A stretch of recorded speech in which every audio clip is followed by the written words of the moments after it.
Assalamualaikum warahmatullahi wabarakatuh. Perkenalkan, nama saya Melati Sreha dengan NIM C0D023040 kelas G Perpajakan. Baiklah, sini saya akan menjelaskan PPT tentang pemungutan PPh pasal 21 final dan pasal 26 bagi SPLN. Yang pertama yaitu PPh pasal 21 final dan tidak final.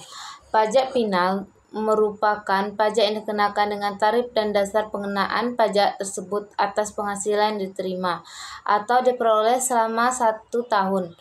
Pajak penghasilan final yang dipotong pihak lain maupun yang disetor sendiri bukan merupakan pembayaran di muka atas PPh terutang, melainkan merupakan pelunasan PPh terutang atas penghasilan tersebut. Sehingga wajib pajak dianggap telah melakukan pelunasan terhadap kewajiban pajaknya, penghasilan yang dikenakan pajak penghasilan final tidak akan dihitung lagi di SPT tahunan. Untuk dikenakan tarif umum bersama yang dengan penghasilan lainnya, PPh yang sudah dipotong atau dibayar tersebut juga bukan merupakan kredit pajak di SPT masa secara sederhana. Perbedaan final berarti pajak yang sudah selesai atau dikenakan langsung saat wajib pajak menerima penghasilan. Sedangkan PPh tidak final adalah pajak yang belum selesai atau pajak yang diperhitungkan kembali dengan penghasilan lainnya untuk dikenakan tarif umum dalam pelaporan SPT tahunan.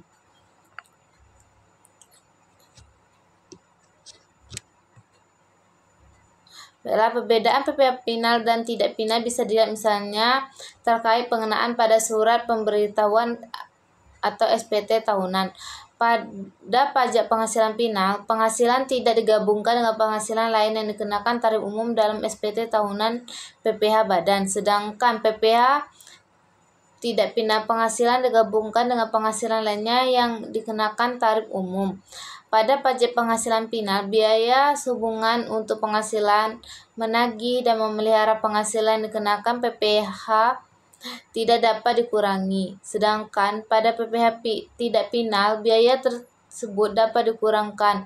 Pada pajak penghasilan final, bukti potong PPh tidak dapat diperhitungkan kembali kredit pajak bagi pihak yang dipotong atau dipungut. Sedangkan PPh tidak final, bukti potong dapat diperhitungkan sebagai kredit pajak bagi pihak yang dipotong atau dipungut. Tarif PPh final diatur berdasarkan peraturan pemerintah atau keputusan Menteri Keuangan, sedangkan tarif pajak PPh tidak final menggunakan tarif umum pasal 17 Undang-Undang PPh.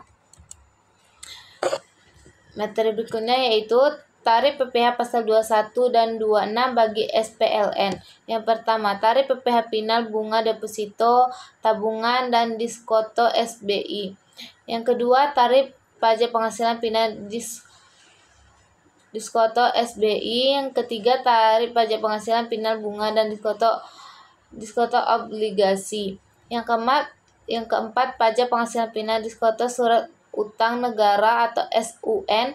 Yang kelima, tarif PPh final atas penjualan saham pendiri dan bukan pendiri di Bursa Efek. Yang keenam, tarif PPh final hadiah undian. Yang ketujuh, tarif PPh final bunga simpanan anggota koperasi. Yang ke-8, tarif PPh final penjualan tanah dan atau pembangunan.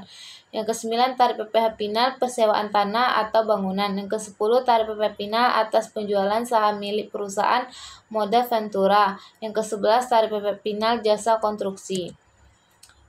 Berikutnya yaitu tarif PPh pasal 21 dan PPh pasal 26 bagi SPLN. Tarif yang dikenakan adalah 20% untuk setiap jenis penghasilan yang dikenakan PPh pasal 26 atau sesuai dengan persetujuan penghindaran pajak berganda atau P3B antar negara atau treaty. Tarif 20% dikenakan dari pasal pengenaan pajak dengan ketentuan sebagai berikut. Yang pertama, tarif 20% dari penghasilan bruto. Yang kedua, tarif 20% dari penghasilan neto. Yang ketiga, tarif 20% dari penghasilan kena pajak setelah dikurangi pajak penghasilan. Berikutnya, penghitungan PPh pasal 26. Yang pertama, dividen. Yang kedua, bunga termasuk premium, diskonto, premi swap, dan imbalan karena jaminan pengembalian utang.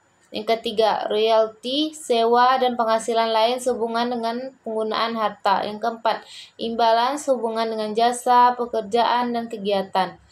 Yang keenam, hadiah dan penghargaan. Yang ketujuh, pensiunan dan pembayaran berkala lainnya.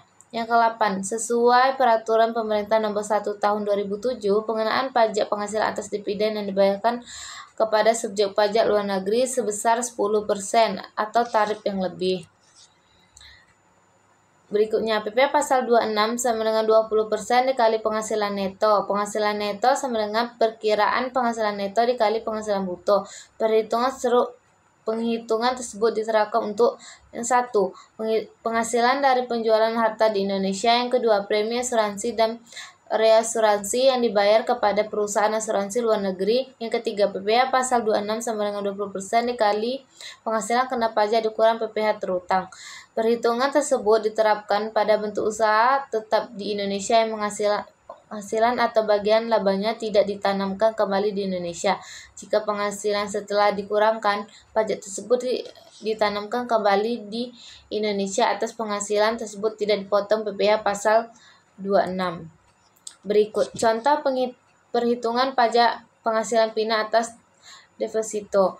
Pak Kelly memiliki deposito di Bank A sebesar 200 juta dengan tingkat bunga 12% per tahun dan menerima bunga setiap bulan sebesar 2 juta. Maka perhitungan pajak penghasilan PINA atas deposito tersebut adalah tarif PPh pasal 4 ayat 2 yang dipotong Bank A adalah 20% dikali 2 juta sama dengan 400.000. Dengan demikian, pajak deposito per tahun 400.000 dikali 12 juta yaitu 4.800.000. Sekianlah presentasi dari saya ucapkan terima kasih.